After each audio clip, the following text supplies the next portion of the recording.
Students, we are on the second stanza of this poem, and the second stanza is, my little horse must think it queer to stop without a farmhouse near, between the woods and the frozen lake, the darkest evening of the year.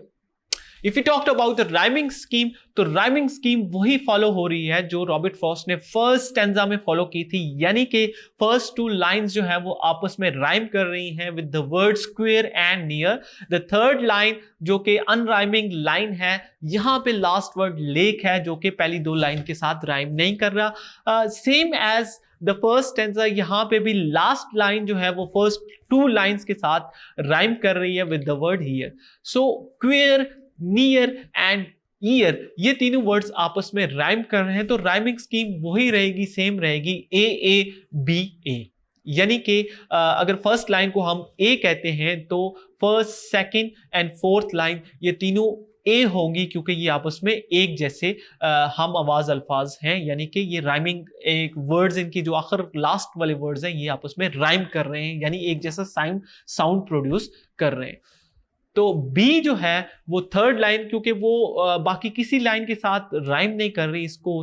इसलिए हम उसको B कहते हैं। Students, let's do the paraphrase of this second stanza. Paraphrase मैंने आपको बताया कि किसी भी स्टैंजा को सिंपल वर्ड्स में लिखना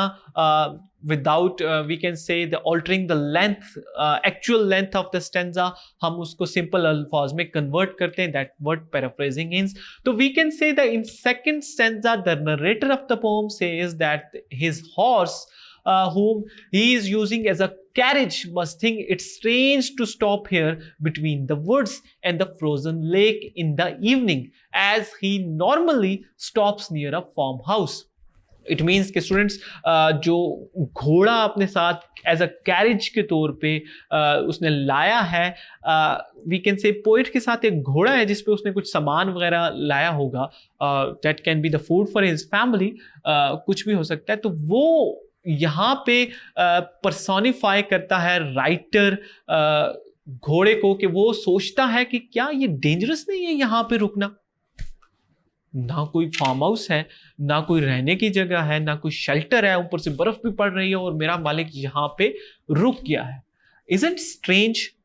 अब घोड़ा ये सोच रहा है। यहाँ पे भी पोइट ने कुछ ड्रामेटिक वर्जन क्रिएट करने की कोशिश की है, क्योंकि अभी तक फिलहाल जो रीडर्स हैं उनको पता नहीं चल रहा कि what poet actually is thinking about. So students, if we talk about the explanation of this second stanza, तो explanation में हम कह सकते हैं कि जो as a carriage के तौर पे पोइट ने अपने साथ horse रखा है,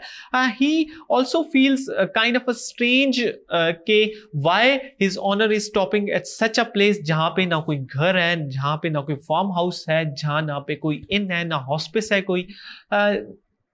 डीप फॉरेस्ट है, और वो भी फॉरेस्ट का भी मिडल है जहाँ पे इस वक्त बर्फ पड़ रही है, स्नोफ्लेक्स जो है ना वो पड़ रहे हैं, और अंधेरा भी होने वाला है। वो इस बात को बड़ा ही स्ट्रेंज अंदाज में लेता है और उसको बड़ी ताज्जुब होता है कि क्यों उसका मालिक जो है वो वहाँ पे रुक गया है, because he don't know that कि उसको शायद उसकी ब्यूटी पसंद आ गई, या there might be some other reason जिसकी वजह से उसके मालिक ने इस अजीब जगह पे, क्योंकि घोड़े को वो अजीब लग रहा होता है, क्योंकि नॉर्मली उसका मालिक वो किसी इन पे रुकता है या किसी फार्म हाउस पे रुकता है या किसी विलेज में रुकता है जहां पे उनको कोई शेल्टर मिलता है। So this is the we can say the explanation of this second stanza.